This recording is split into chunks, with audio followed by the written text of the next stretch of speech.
Hello again, everybody. Carl Baldassarre back with another classic rock riff review. And for today's episode, we're going to focus on Detroit, Michigan's native son, none other than Vincent Damon Furnier, also known as Alice Cooper.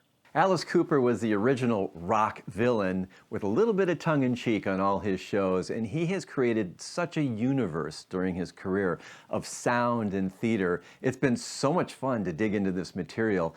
And I have to tell you, this band had so many great hits, so many great songs. I really tip my top hat to the writing for this band. It's so much fun. So let's start getting into some of these great riffs and great songs.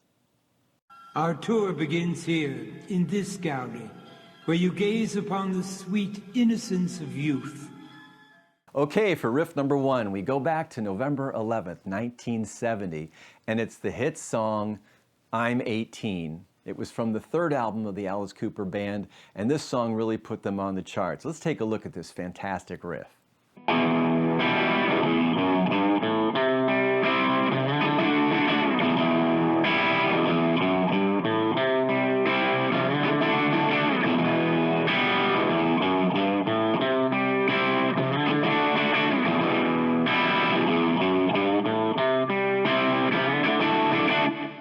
So that's the first figure from the song I'm 18, and it's very simple, and it's really well constructed, however. And what really makes the riff work is the contrary motion of the climbing line on the guitar with the descending chromatic line on the bass. Let me kind of demonstrate the two parts, how they work against each other in contrary motion. It's really cool. So they have the ascending line of the guitar, which we've just played,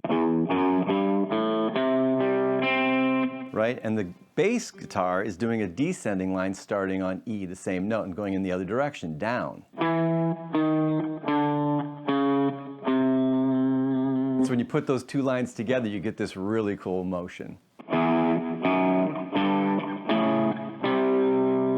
So really great writing by the band on that. And then figure two on the song is a nice rising major chord progression which points us back to the home key, which is E minor, and it starts on A, and it's just power chords right up.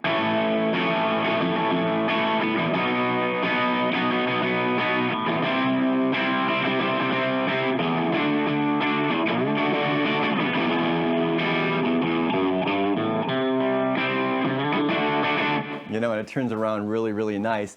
And if you're at all wondering what the home tonality is of E minor, you have the bending, high weeping guitars on top going all the way through, and there's actually a harmonica doing the same bend, and together they create that sort of screeching E that points us back to the home chord. I would be remiss if I didn't mention kind of the lyrics and just the history of when this song came out from 1970. There was a lot going on, and this is a song of rebellion and youth and empowerment.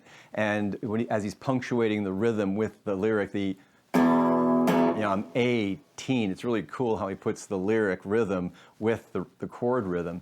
But keep in mind, when this song came out, a couple things were happening. Number one, in the UK, they lowered the drinking age to 18 in January of that year. And there was also all the civil unrest that was going on from the Kent State shooting, where 4 college students were killed in May of 1970.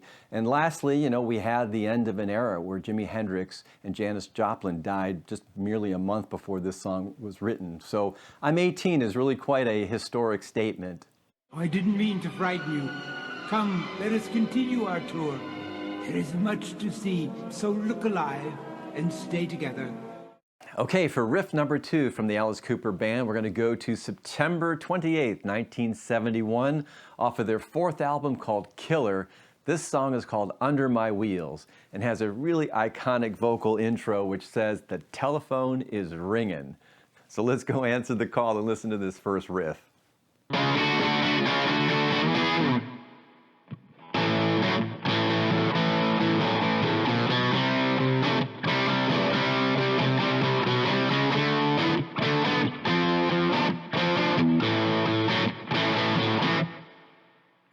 Love that riff, man. That is just pure rock and roll.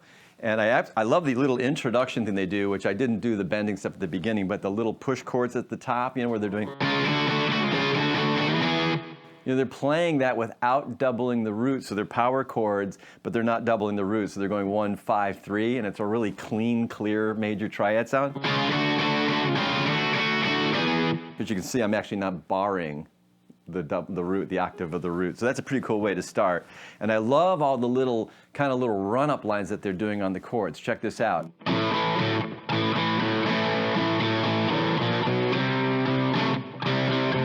And when they get to the C, they actually do this little back and forth move.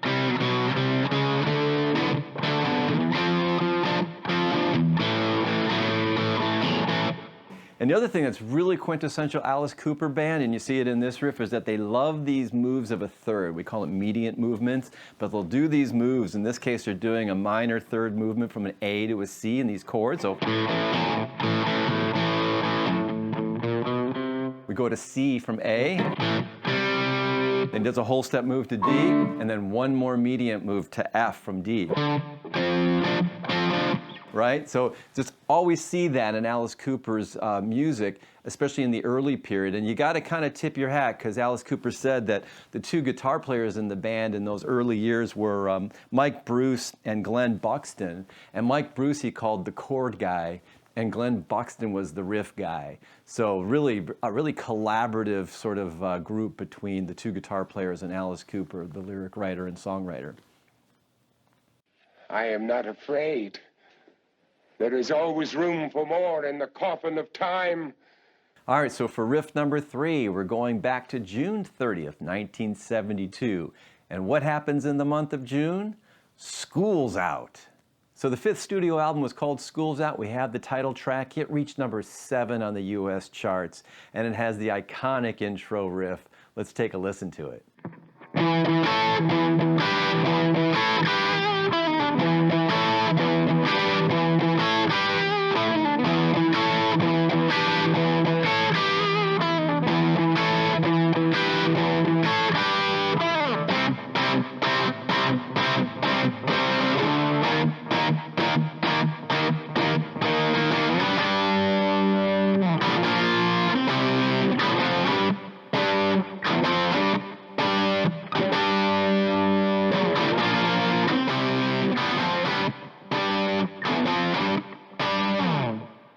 I have to point out a couple things on this riff because it's actually very tricky to get right.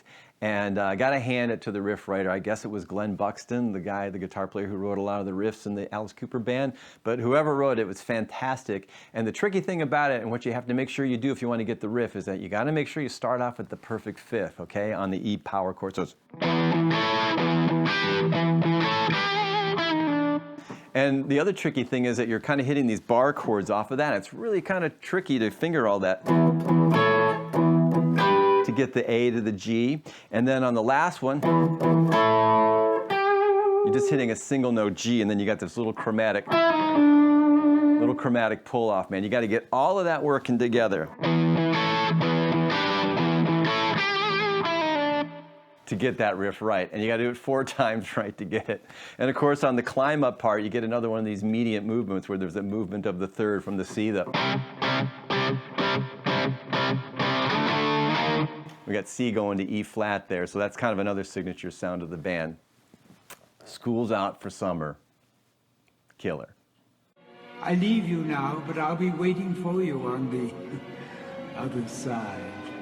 Have a frightfully good time.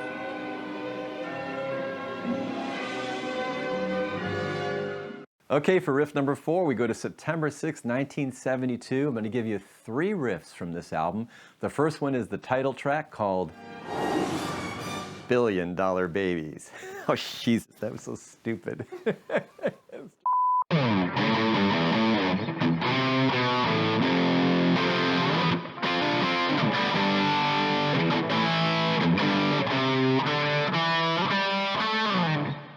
That is a hell of a great guitar riff, man.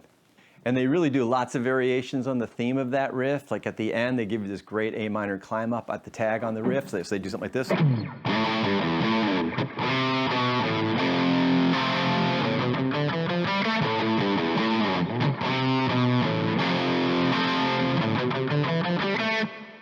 Yeah, so cool, all the variations of a theme on this song. Billion Dollar Babies. Okay, so that concludes part 1 of this episode on the Alice Cooper Band. Be sure to like, subscribe, and don't forget to hit the notification bell so you'll get notified when part 2 comes out. And it's just coming in a couple of days. So stay tuned. We'll see you again. I'm Carl Baldassarre.